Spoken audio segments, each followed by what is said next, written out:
அத்தியாயம் 40. தலையில் அடிபட்டிருந்ததினால் அகத்தியனுக்கு கொஞ்சம் கொஞ்சமாக மயக்கம் வந்து கொண்டிருந்தது. அவன் மதியை திரும்பி பார்க்க அவளும் அப்பொழுதுதான் அவனின் நிலை உணர்ந்து, அகத்தியன், ஐயோ என்று கத்திக்கொண்டே வேகமாக அவனிடம் ஓடி வந்தாள். அகத்தியன், அகத்தியன், ஐயோ யாராவது வாங்களேன் ப்ளீஸ் என்று அவள் சத்தமாக கத்த, தன் அருகில் அமர்ந்து கொண்டிருந்தவள் கன்னத்தை மெதுவாக கைகளில் தாங்கிக் கொண்டான் அகத்தியன். பயப்படாதே மதிமா, காலில் மட்டும்தான் நல்ல அடி, மத்தபடி ஐ எம் ஓகே என்று மென்மையாக கூற, அவன் குரலில் இருந்த தடுமாற்றமும் அவனை தாங்கியிருந்த அவள் கையில் உறைந்த ரத்தமும் அவளை மேலும் மேலும் தான் பயமுறுத்தியது. ஸ்கூல் பக்கத்திலேயே விபத்து நடந்ததினால் அனைவரும் உடனடியாக கூடிவிட்டனர். அகத்தியன் என்று பார்த்ததுமே ஒருவர் வேகமாக ஆம்புலன்ஸிற்கு அழைத்து விட்டார். வயிற்றில் குழந்தையுடன் கதறிக் கொண்டிருந்த மதியை பார்த்த கதிரின் ஆசிரியர்தான் அவளை கொஞ்சம் சமாதானம் செய்தார். ஒன்னும் இல்லம்மா, இதோ ஆம்புலன்ஸ் வந்துடும், பயப்படாதீங்க என்று அவர் மெதுவாக கூற, மதியோ கணவனையே தான் பார்த்து கொண்டிருந்தாள். அகத்தியன், அகத்தியன், என்னை பாருங்களேன் ப்ளீஸ் என்று அவள் கெஞ்சிக் கொண்டிருக்க, அவனோ அனைத்து வழிகளையும் பொறுத்து கொண்டு அவளுக்காகவே மயங்காமல் இருக்க போராடி கொண்டிருந்தான். அழாதே மதிமா என்று அவன் மெதுவாக கூறிக்கொண்டிருக்கும் போதே ஆம்புலன்ஸும் வந்துவிட்டது. அவனை மற்றவர்கள் அதில் ஏற்ற, கதிரை தூக்கிக் கொண்டே மதியும் ஏறிக்கொண்டாள். அவனை இங்கேயே விட்டுவிட்டு போனால் உடனடியாக யாராலும் மீண்டும் திரும்ப வர முடியாதே. ஸ்கூல் வேறு மூடும் நேரமாகிவிட்டது. அதான் அவனை தூக்கிக் கொண்டே அவளும் சென்று விட்டாள். ஆம்புலன்ஸில் இருக்கும் பொழுதும் அகத்தியன்தான் தன் கடைசி கட்ட நினைவுகளில் அவளை சமாதானம் செய்தான். பதறாமல் இரு மதிமா, நான் நான் நல்லாத்தான் இருக்கிறேன், பயப்படக்கூடாது. கதிரும் பயப்படுகின்றான்பா, உள்ளே இருக்கும் குழந்தையும் பயப்படும், தைரியமாக நீ இருடா என்று மென்குரலில் அவன் பேச பேச அவள் பயமும் கொஞ்சம் குறைந்தது. அவன் பேசிக் கொண்டிருந்ததே அவனுக்கு பெரிதாக ஒன்றும் அடிபடவில்லை என்று உணர்த்திவிட சற்றே மனதை நிலைப்படுத்திக் கொண்டாள் மதி. அப்பா, அப்பா என்று கதிர் அகத்தியனிடம் செல்ல முயல, போகக்கூடாது குட்டி, அப்பாக்கு அடிபட்டிருக்குதுடா என்று அவனை சமாதானம் செய்தாள் மதி. மருத்துவமனையில் அகத்தியனை சேர்த்ததும் அவனை பரிசோதித்த டாக்டர், ஒரு காலில் மட்டும் பெரிதாக பிராக்சர் ஆகியிருக்குது, அதற்கு ஆபரேஷன் பண்ணணும், மற்றபடி பயப்பட ஒன்றும் இல்லை என்று கூறிவிட்டார். ஒரு பக்கம் ஆபரேஷனுக்கு ஏற்பாடுகள் நடக்க மதி முதலில் சிவகாமிக்குத்தான் அழைத்து விஷயத்தை கூறி வரச் சொன்னாள். அடுத்து கனகராஜிற்கும் அழைத்தவள் அவரிடமும் சொல்லி வரச் சொன்னாள். பக்கத்தில் இருந்ததினால் சிவகாமியும் வைத்தியநாதனும் தான் முதலில் வந்தனர். தம்பிக்கு என்ன ஆச்சு மதிமா என்று அவர் பதட்டத்துடன் கேட்க, பயப்பட ஒன்றும் இல்லைம்மா, காலில் மட்டும் நல்ல அடி என்றாள் மதி மெதுவாக. கடவுளை, பார்த்து வரக்கூடாதா என்று அவர் புலம்ப, மதி கதிரை அவரிடம் கொடுத்தாள். இவனை கொஞ்சம் பார்த்துக்கோங்கம்மா, குழந்தையை ரொம்ப நேரம் ஹாஸ்பிட்டலில் வைத்திருக்க முடியாது, அவரை டிஸ்சார்ஜ் செய்யும் வரை இவனை கொஞ்சம் வச்சுக்கிறீங்களா என்று அவள் மெதுவாக கேட்க, நான் பார்த்துக்கிறேன்பா, இதுக்கெல்லாம் கேட்கணுமா, குழந்தையை கொடு என்று வாங்கி கொண்டார் சிவகாமி. இப்போதைக்கு அகத்தியனை பார்க்க முடியாது என்பதினால் கனகராஜ் வரும் வரையாவது இருக்கின்றோம் என்று சிவகாமியும் வைத்தியநாதனும் அவளுடன் இருந்தனர். சிறிது நேரத்தில் கனகராஜ், சரண்யா இருவருமே வந்துவிட்டனர். கனகராஜ் தான் சரண்யாவையும் அழைத்து வந்திருந்தார். உச்சக்கட்ட பதட்டத்துடன் வந்தவர்களை மதிதான் சமாதானம் செய்தார். அவர்கள் வந்ததும் கதிரை தூக்கிக் கொண்டு சிவகாமியும் வைத்தியநாதனும் கிளம்பிவிட, கனகராஜ் தான் மருத்துவரை பார்த்துவிட்டு பில் எல்லாம் கட்டினார். சரண்யா மதி அருகில் அமர்ந்து கொள்ள, அவள் தோளில் சாய்ந்து அமர்ந்து கொண்டாள் மதி. என்னதான் அனைவரிடமும் தைரியமாகவே பேசினாலும் கணவனை ரத்தத்துடன் பார்த்தது அவள் மனதை மிகவும் பாதித்திருந்தது. விபத்து நடந்த நொடி மீண்டும் மீண்டும் மனதிற்குள் வந்து வந்து போக, அதை கடந்து வர முடியாமல் அவள் உள்ளுக்குள் வெகுவாக தவித்து போனாள். சரண்யாவிற்கும் அவள் நிலை புரிந்தது. பயப்படாதீங்க அண்ணி, அண்ணாவுக்கு ஒன்றும் இல்லை என்று சரண்யா மெதுவாக கூற, என்று முனகிக் கொண்டாளே ஒழிய மதி எதுவுமே பேசவில்லை. அவள் மனம் உணர்ந்து சரண்யாவும் அவளுக்கு ஆறுதலாக மட்டுமே அமர்ந்திருந்தாள். அகத்தியனுக்கு ஆபரேஷன் முடிந்து அவனை ஐசியூவுக்கு மாற்றியிருந்தவர்கள் இரவு ஒருவர்தான் உடன் இருக்க வேண்டும் என்று கூறிவிட்டனர். மதி தான் இருப்பதாக கூற, நீ இந்த நிலையில் இருக்க முடியாதுமா, நீயும் சரண்யாவும் வீட்டிற்கு போய்விட்டு காலையில் வாங்களேன், நான் இருக்கின்றேன் என்று கனகராஜ் கூறி பார்த்தார்.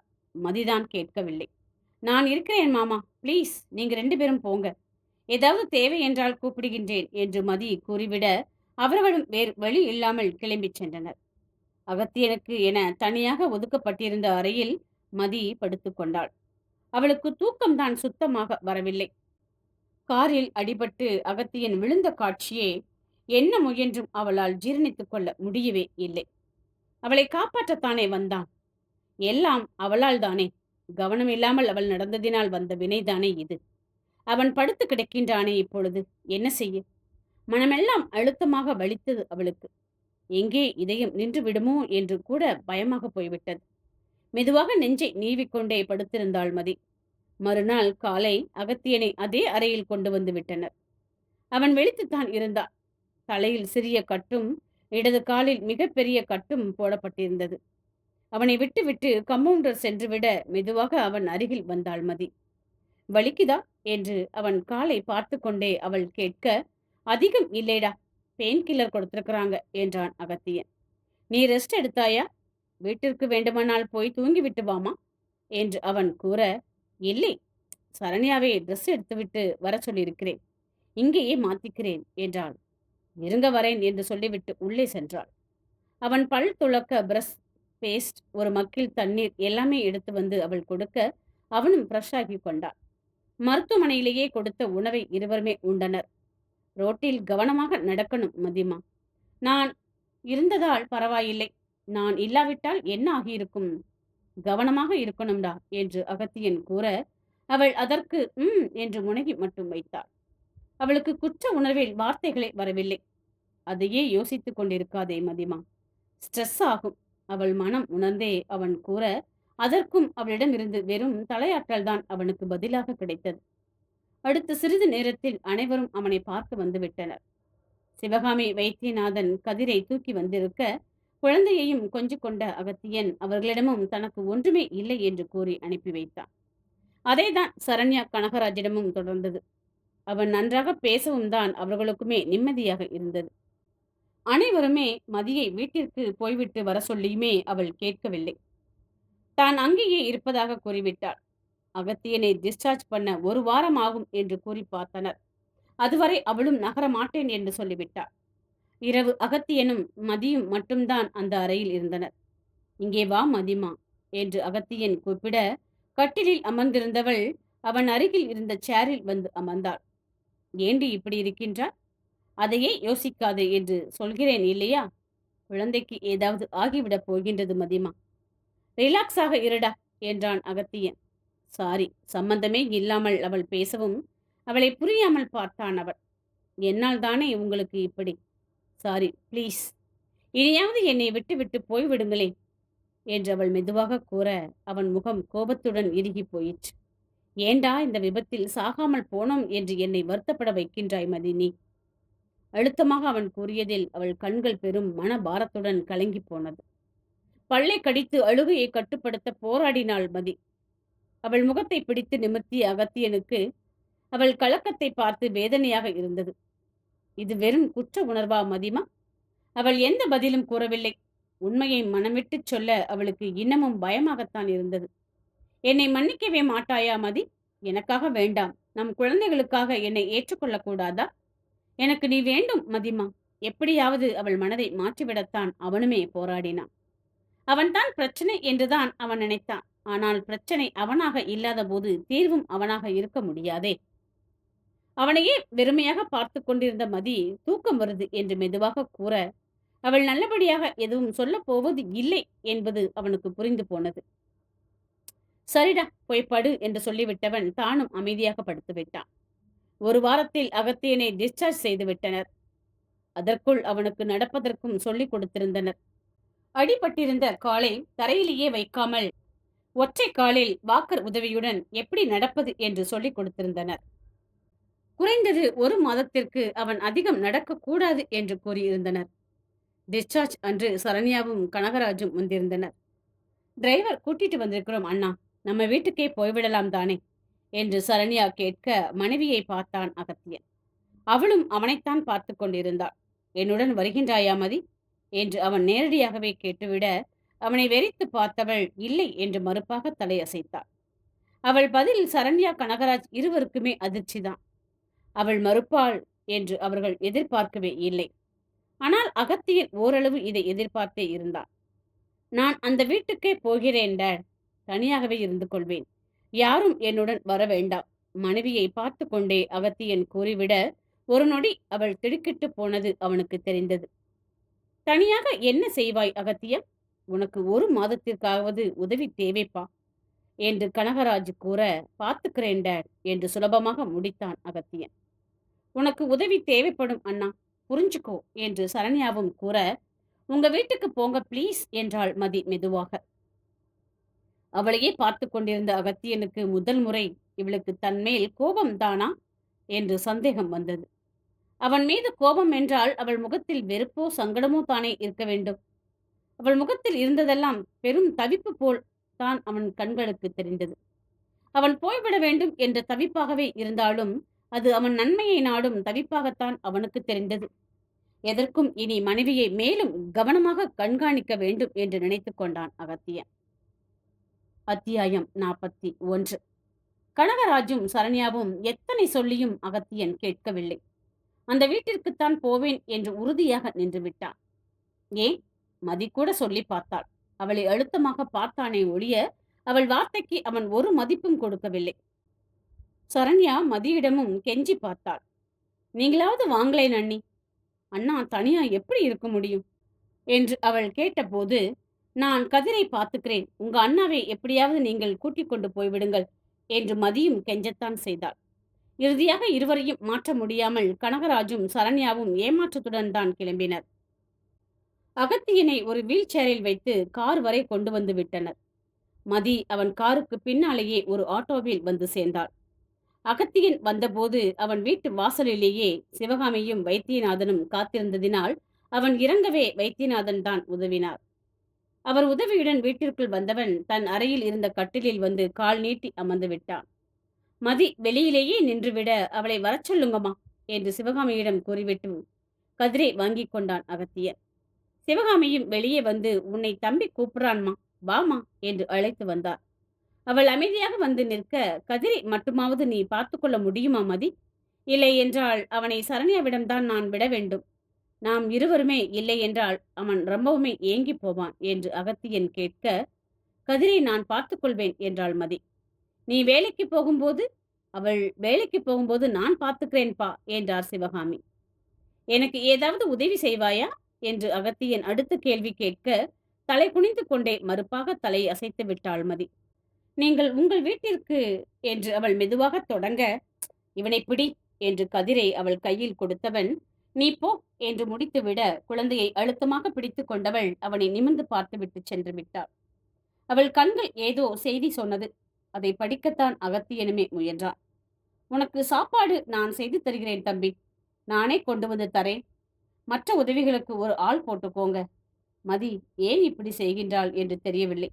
அகத்தியனிடம் பேசிக்கொண்டே சிவகாமி புலம்ப, அவன் கசப்பாக புன்னகைத்து கொண்டான். "நீங்க எவ்வளவுமா செய்வீங்க? கதிரை பார்த்து கொள்வதே உங்களுக்கு பெரிய வேலையாக இருக்குமே. சாப்பாடெல்லாம் செய்யாதீங்கம்மா, நான் பார்த்துக்கிறேன்" என்று சொல்லிவிட்டான் அகத்தியன். "இதில் என்னப்பா கஷ்டம்? ஒரு பிடி அரிசி அதிகமாக வைக்கப் போகின்றேன், அவ்வளவுதானே. இந்த உடம்போடு என்ன சமைப்பாய்? நான் செய்கிறேன், நீ சும்மா இரு" கண்டிப்புடன் கூறியவரை பார்த்து மெலிதாக புன்னகைத்துக் கொண்டான். "இல்லம்மா, வேண்டாம். மதி எனக்கு செய்ய விரும்பாததே எதுவுமே எனக்கு வேண்டாம்மா. அவள் கொடுக்கும் தண்டனைகளை நான் ஏற்றுக்கொள்ள வேண்டும் தானேம்மா. அதுதான் நியாயமும் கூட. நான் பாட்டிற்கு சொகுசாக இருந்தால் அவள் மனம் எப்படி மாறும்? என்னை விட்டுடுங்கம்மா நீங்க, ப்ளீஸ்" என்றான் அகத்தியன் மென்மையாக.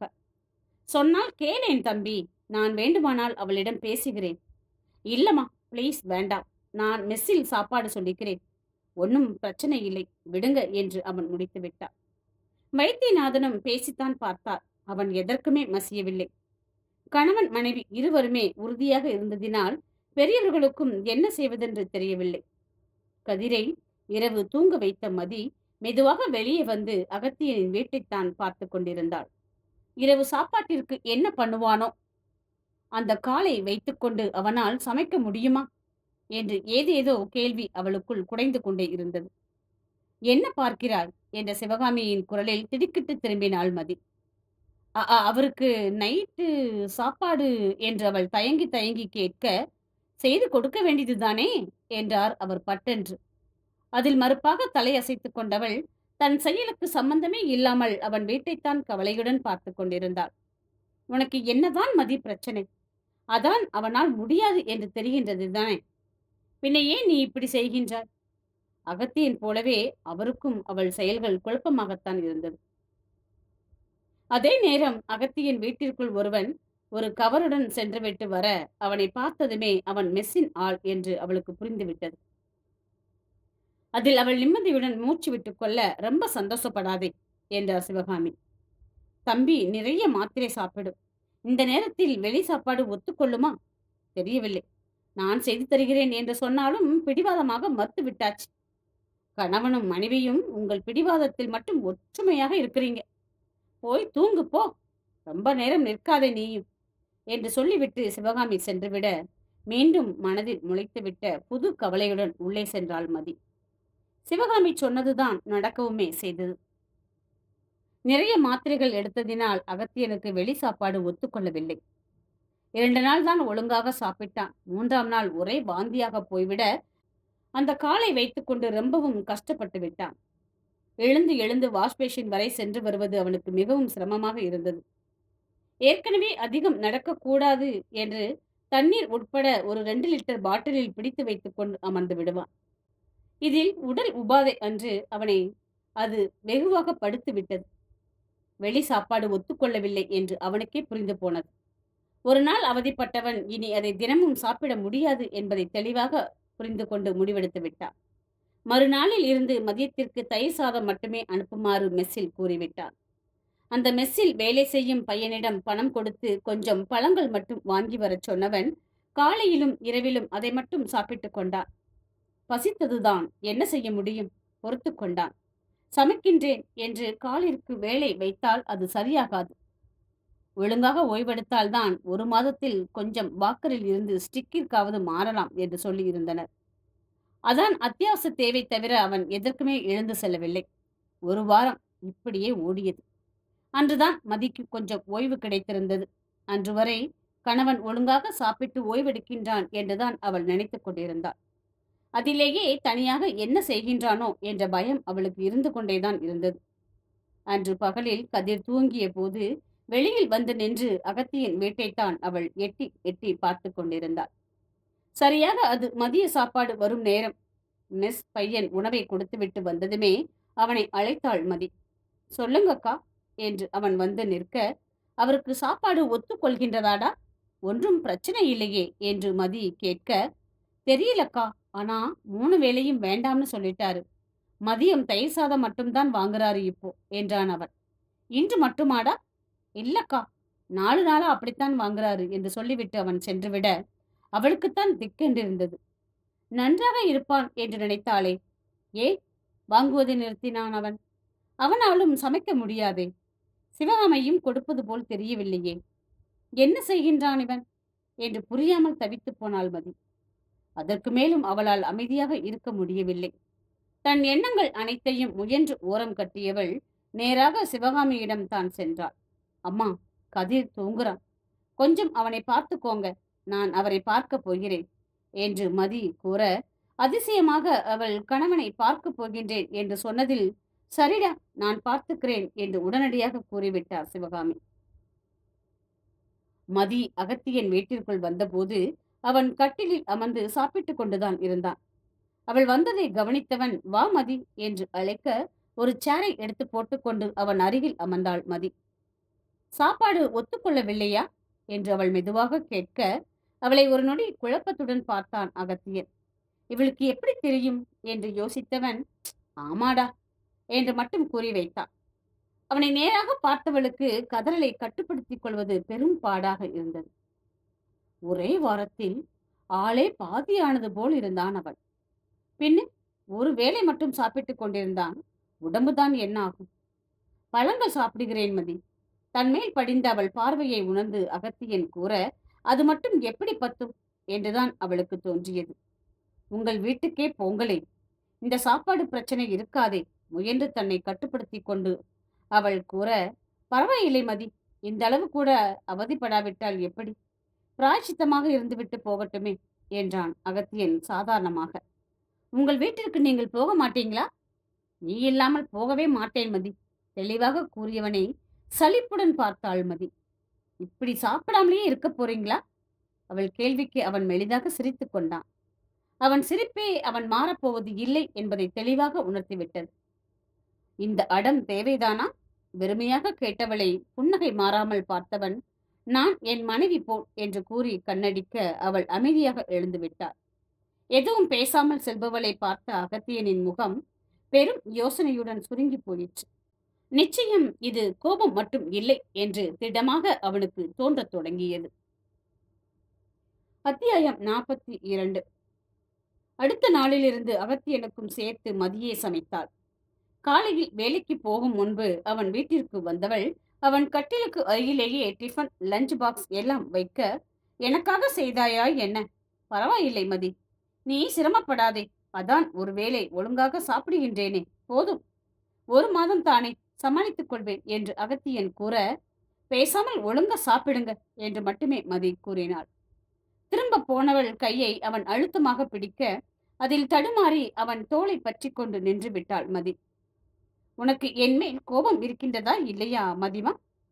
என்னதான் நீ நினைக்கின்றாய்? கொஞ்சம் தெளிவாகத்தான் சொல்லேண்டி. உங்கள் மேல் கோபப்படாமல் இருக்கும் அளவு நீங்கள் நல்லவர் இல்லையே. அப்போ எதற்கு இதெல்லாம்? நான் உங்கள் அளவு கெட்டவள் இல்லை. அவள் பதில்கள் என்னவோ தெளிவாகத்தான் இருந்தது. ஆனால் அதை அவன் கண்ணை பார்த்து அவள் பேசவில்லை.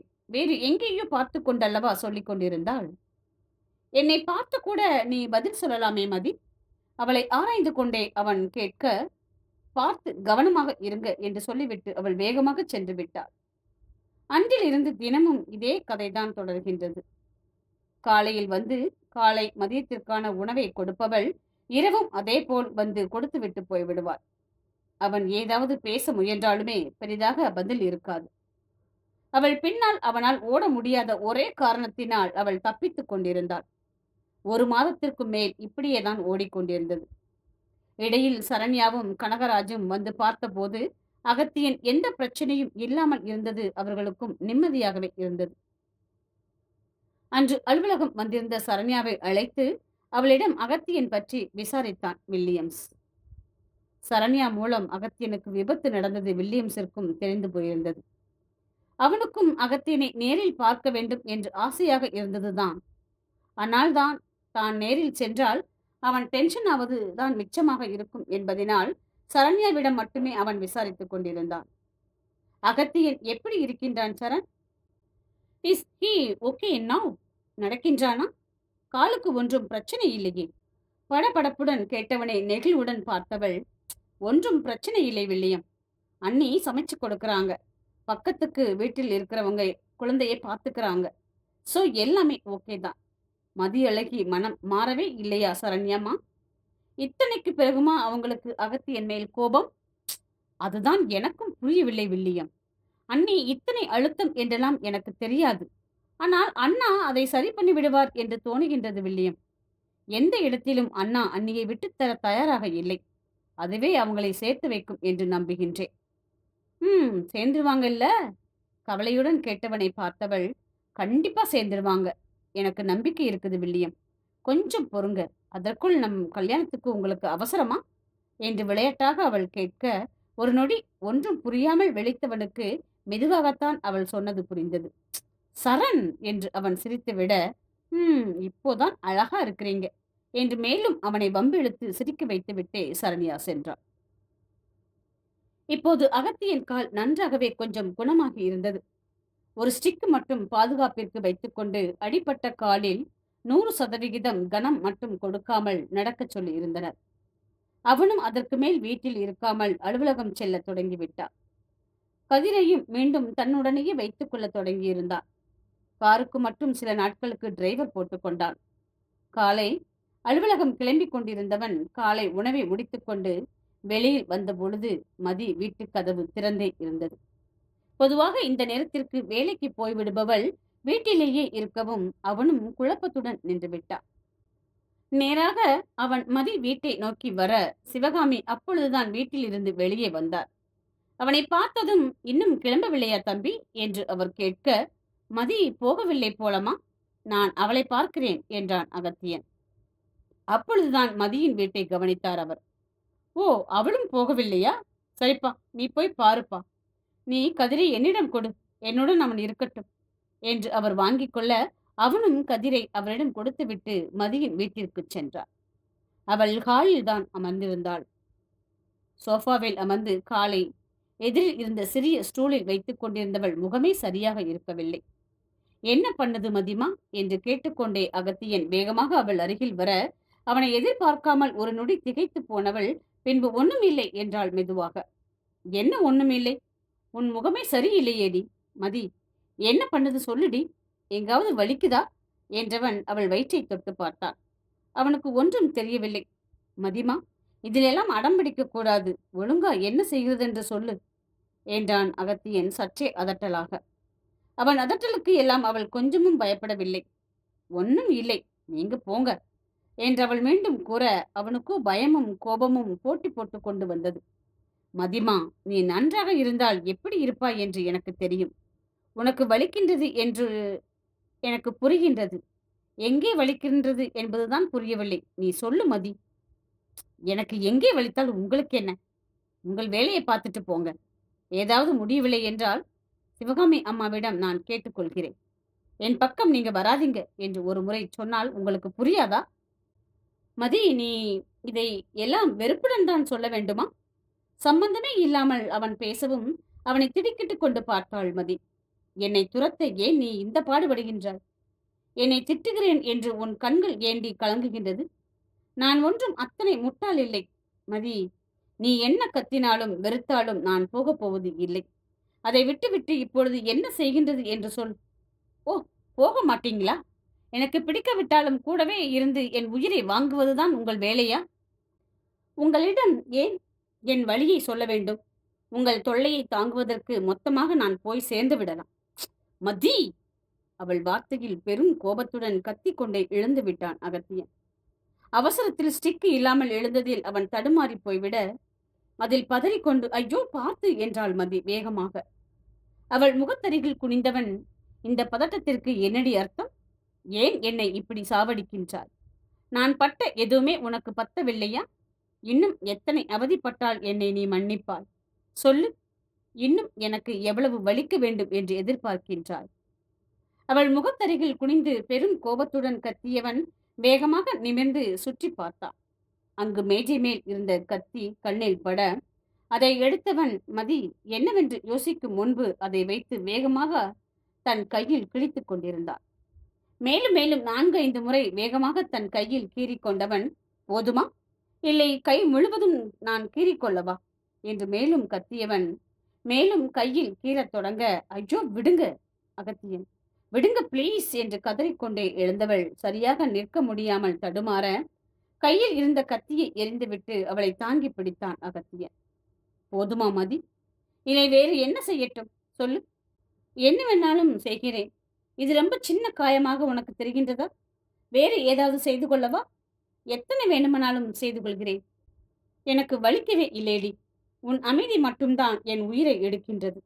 ஏதாவது பேசி தொலையேண்டி.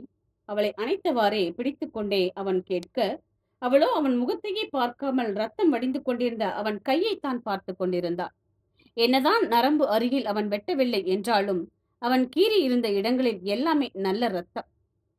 ரத்தம் ரத்தம் அகத்தியன், ஹாஸ்பிட்டல் போங்க ப்ளீஸ் என்று அவள் வெளிப்படையாகவே அவனிடம் அழுகையுடன் கெஞ்சத் தொடங்க, உனக்கு என்ன செய்கின்றது என்று நீ சொல்லு என்றான் அவன் திடமாக.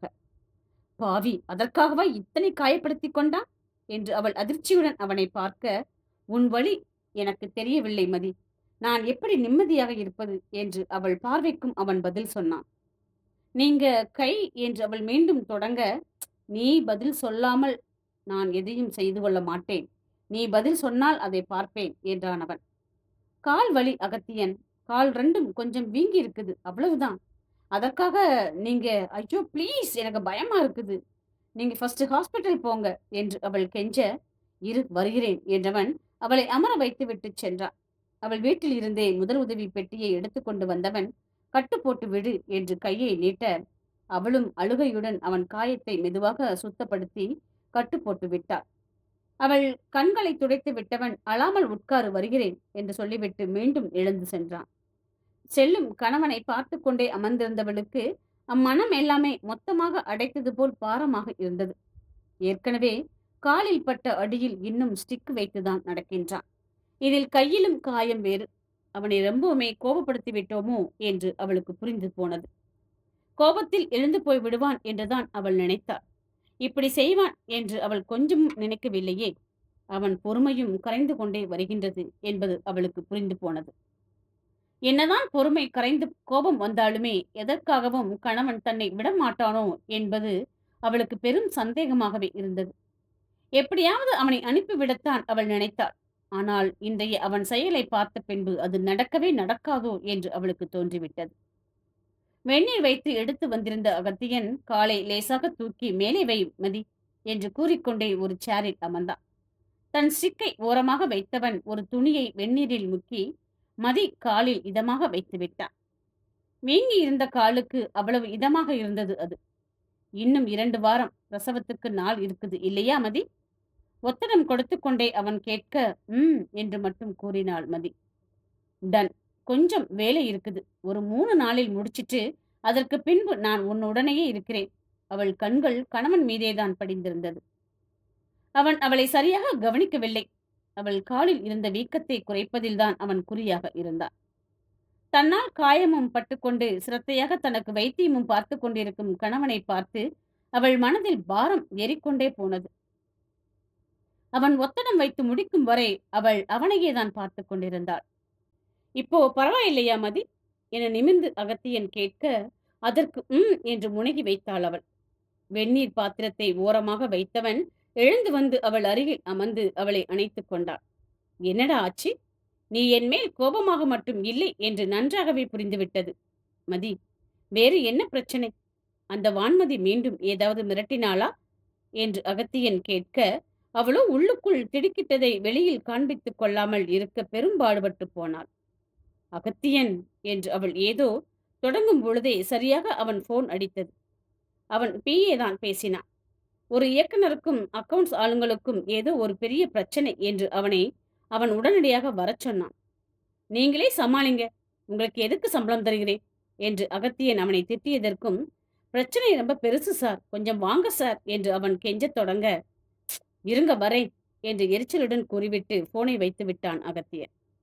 அப்பொழுது ஆபீஸ் போகும் எண்ணமே இல்லாமல், நீ சொல்லு மதிமா என்று அவன் தன் மனைவியின் புறம் திரும்ப, அவன் பேசியதில் இருந்தே ஏதோ ஒரு பெரிய பிரச்சனை அங்கு என்பதை கணித்திருந்தவள், அவசரமாக கூப்பிடுறாங்க தானே, நீங்க போகலையா?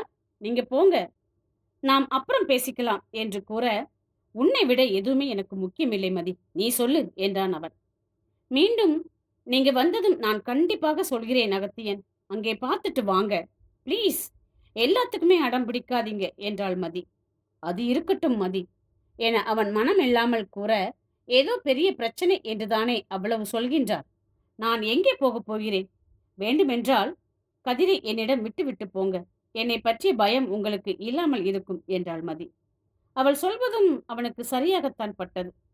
கதிரை அவளிடம் விட்டால் அவனுக்காக நிச்சயம் அவளும் ஒழுங்காகத்தான் இருப்பாள். முடிந்தவரை சீக்கிரம் வருகிறேன் மதி, சிவகாமி அம்மாவிடம் சொல்லி கதிரை உன்னிடம் கொடுக்க சொல்லி விடுகிறேன் என்றவன் அவளை இழுத்து அவளது இதழ்களில் அழுத்தமாக ஒரு முத்தத்தை பதித்து விட்டே கிளம்பினான். கணவனின் இதழ் ஒற்றல் மனதில் எத்தனை நிம்மதியை கொடுத்ததோ அதே அளவு பயத்தையும் அவளுக்கு கொடுத்ததை அவன் அறியவில்லை பாவம். அவள் காயங்களுக்கான மருந்து அவனை, கையிலேயே மருந்து இருந்தும் வைத்துக்கொண்டு அதை உட்கொள்ள முடியாத நிலை அவளுடையது. அவளுக்கு ஒரு திடமான முடிவெடுக்க வேண்டி இருந்தது. அதான் கணவனை அனுப்பி வைத்தாள். அன்று முழுவதும் யோசித்துக் கொண்டிருந்தவள் கணவனுக்கு நல்லது என்று நினைத்து தான் எடுத்தது என்னவோ தவறான முடிவினைத்தான்.